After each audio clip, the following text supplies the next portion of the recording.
நீர்வாழ் காட்சியகம் அக்வேரியம் மீன்கள், பிற நீர்வாழ் உயிரினங்கள் மற்றும் நீர்வாழ் தாவரங்களை பராமரிக்கும் இடம் நீர்வாழ் காட்சியகம் அக்வேரியம் எனப்படுகிறது. இது ஒரு சிறிய தொட்டியாகவோ அல்லது பல பெரிய தொட்டிகள் வைக்கப்பட்ட ஒரு கட்டிடமாகவோ இருக்கலாம். நிலவாழ் காட்சியகம் டெரேரியம் நிலவாழ் உயிரினங்கள் மற்றும் தாவரங்களை பராமரிக்கும் இடம் அல்லது அமைப்பு நிலவாழ் காட்சியகம் எனப்படுகிறது. இங்கு இயற்கையான சூழ்நிலை மண்டலத்தினைப் போல வடிவமைக்கப்பட்டு கட்டுப்படுத்தப்பட்ட சூழலில் விலங்குகளும் தாவரங்களும் காட்சிப்படுத்தப்படுகின்றன. நீர்வாழ் காட்சியகம் மற்றும் நிலவாழ் காட்சியகம் ஆகியவை விலங்குகளையும் தாவரங்களையும் நெருக்கமாக உற்று நோக்க உதவுகின்றன. அலங்காரத்திற்காகவும் இவை பயன்படுகின்றன.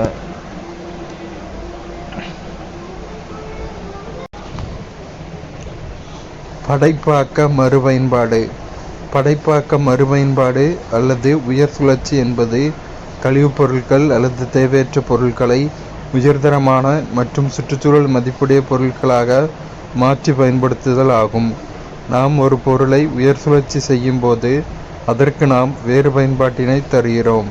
எடுத்துக்காட்டு, பயன்படுத்திய டயர்களை அமரும் நாற்காலியாக மாற்றுதல், பயன்படுத்திய நெகிழி பாட்டில்களை பேனா தாங்கியாக மாற்றி பயன்படுத்துதல்.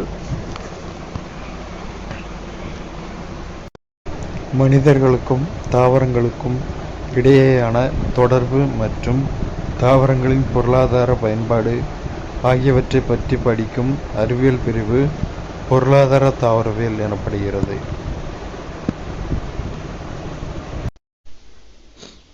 தாவரங்களின் பொருளாதார மதிப்பு மற்றும் பயன்பாடுகளின் அடிப்படையில் தாவரங்களை கீழ்க்கண்டவாறு பிரிக்கலாம்.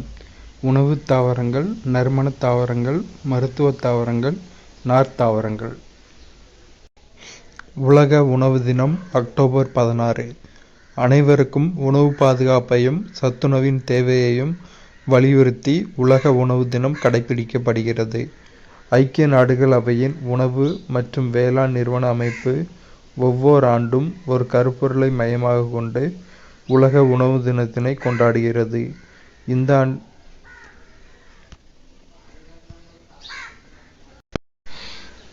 உலகளவில் கனிகள் மற்றும் காய்கறிகள் உற்பத்தியில் இந்தியா 2ஆம் இடத்தை வகிக்கிறது. தாவர பெயர் பயன்படும் பாகம் மருத்துவ பயன்கள். நெல்லி கனி வைட்டமின் சி சத்து குறைவால் வரும் ஸ்கர்வி போன்ற நோய்களுக்கு மருந்தாக நோய் எதிர்ப்பு சக்தியை மேம்படுத்த. துளசி இலை விதை இருமல், சளி, மார்புச்சளி மற்றும் மூச்சுக்குழாய் அழற்சியை குணப்படுத்த. சோற்றுக்கற்றாழை சதப்பற்றுள்ள இலைகள் மலமிளக்கியாக காயத்தை குணப்படுத்த, தோலெரிச்சலையும் குடல் புண்ணையும் குணப்படுத்த. வேம்பு மரப்பட்டை இலை மற்றும் விதைகள் கிருமி நாசினியாக, தோல் நோய்களுக்கு மருந்தாக. மஞ்சள் தரையில் தண்டு கிருமி நாசினி, சிறிய காயம்பட்ட இடங்களில் தொற்று ஏற்படாமல் தடுக்க. இந்தியாவில் மேற்கு வங்காளம், அஸ்ஸாம், ஒடிசா, பீகார், உத்தரப்பிரதேசம், திரிபுரா மற்றும் மேகாலயா ஆகிய 7 மாநிலங்களில் ஜனல் பயிரிடப்படுகின்றது. மேற்கு வங்காளம் மட்டும் இந்திய ஜனல் உற்பத்தியில் 50 விழுக்காடு உற்பத்தி செய்கிறது. மரக்கட்டைகளிலிருந்து மெல்லியதாக சீவி எடுக்கப்படுகின்ற மரத்தகடுகளை உரிய வகையில் ஒன்றின் மேலொன்று அடுக்கடுக்காக ஒட்டி உருவாக்கப்படுவதே ஒட்டுப்பலகை பிளைவுட் ஆகும். இது ஒரு வகை கூட்டு மரபு பலகை ஆகும்.